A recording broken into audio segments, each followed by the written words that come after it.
So now we've been looking at non-Googleable questions. They're questions that are supposed to invoke discussion, questions that you can't just go, oh, yeah, this is the answer, here's why, that's it.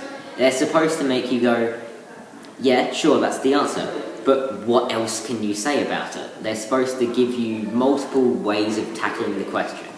So non-Googleable questions are questions that have multiple answers, and there isn't really one right answer, and they're very open-ended and broad, and they can be about anything that you have to do some really deep thinking about, that so you can think of different answers and which one fits the brief best.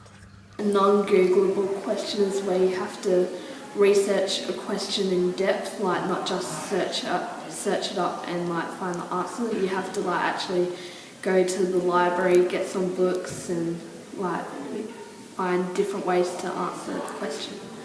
A non-Google question is something that doesn't have a certain answer, has more than one, and it's different for everyone, and it's something that you can't search up on Google.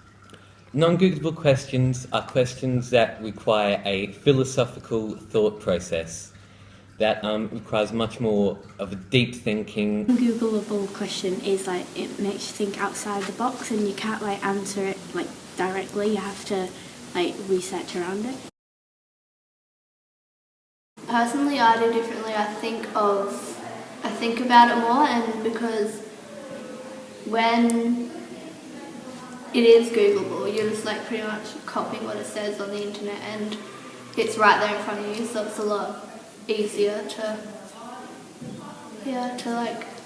copy it down and think about it. It's a lot better way of learning, and it's more interesting than just looking at a book and looking at a whiteboard. Working in an environment with non-Googleable questions instead of without non-Googleable questions, the teaching environment is much less structured, and the teachers don't control you as much. They just let you go and sort of just direct you slightly. It was a good way of learning because it let everyone have their own answers without anyone being wrong at all. It was a good way of letting people branch out from the normal ways of answering questions, and it allowed people to have their own answers and opinions and have two people say, this is what I think, this is what I think, we're both right, why are you more right than I?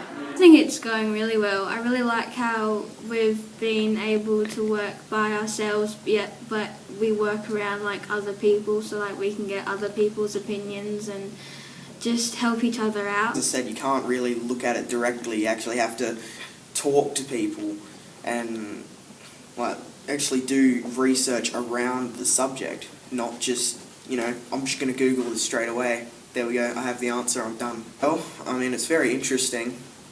It's just, at times you think, oh yeah, this is getting kind of annoying, but then, back to it, and it's yeah, this is a lot more interesting than doing just, getting a question, finding the answer straight away and having nothing to do. With the teachers, they had to step back a bit with this, because a lot of the time they just give you information and then usually worksheets, but with this we had to look up different aspects of the question to find different answers to it. When we have the freedom to choose our own question, we have that bit more of a connection with what we're doing, so we're more engaged.